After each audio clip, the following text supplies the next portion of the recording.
हर छोटे बड़े अपडेट के लिए सब्सक्राइब करें हमारे चैनल उजाला हितैषी एक्सप्रेस को और बेल आइकन दबाना न भूलें।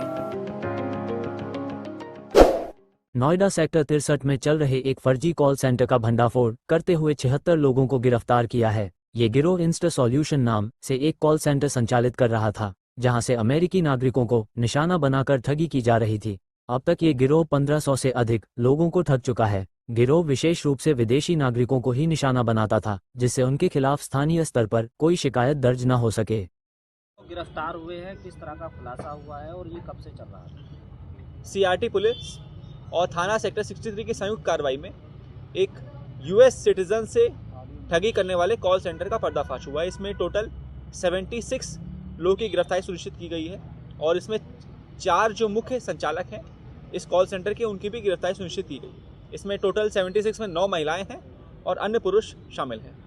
इन लोगों का मेन मॉडस ऑपरेंडी ये रहता था कि पहले ये लोग पैसे देकर ईमेल ब्लास्टिंग करवाते थे। ईमेल ब्लास्टिंग का मतलब होता है कि ये लोग 10,000 लोगों को एक साथ ईमेल कराते थे और उसका ये लोग फिक्स्ड अमाउंट एक पर्टिकुलर पर्सन को देते थे।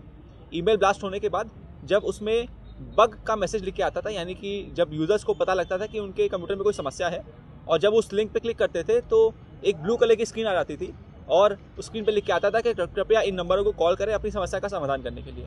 जब यूएस के सिटीजन इस नंबर पे कॉल करते थे तो कॉल इस कॉल सेंटर पर लैंड होती थी, जहाँ पर दबिश दी गई है और जिन लोगों को अरेस्ट किया गया है। जब ये लोग खुद को माइक्रोसॉफ्ट के रिप्रेजेंटेटिव होकर ये लोग बग दूर करते थे तो उन लोगों का रिमोट एक्सेस ले लेते थे और उनके द्वारा जनरली $99 के मल्टीपल्स में ये लोग पेमेंट रिसीव कर लेते थे। ये पेमेंट जनरली ये लोग गिफ्ट कार्ड के माध्यम से रिसीव करते थे और ये लोग मंडे टू फ्राइडे रात में लगभग 8 बजे से लेकर सुबह तक जो यूएस की टाइमिंग होते थे उस हिसाब से ये लोग काम करते थे और उस टाइम पे ये लोग जो बग का मेल करने के बाद जो कॉल रिसीव होती थी उस कॉल को रिसीव करते थे।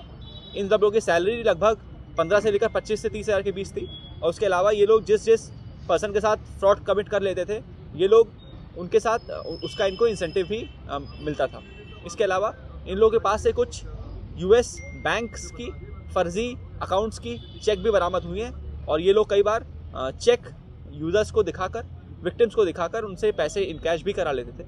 इनके पास से और भी कुछ यूएस के सिटीजन्स के डॉक्यूमेंट भी बरामद हुए हैं जो फोर्ज्ड हैं और हम लोग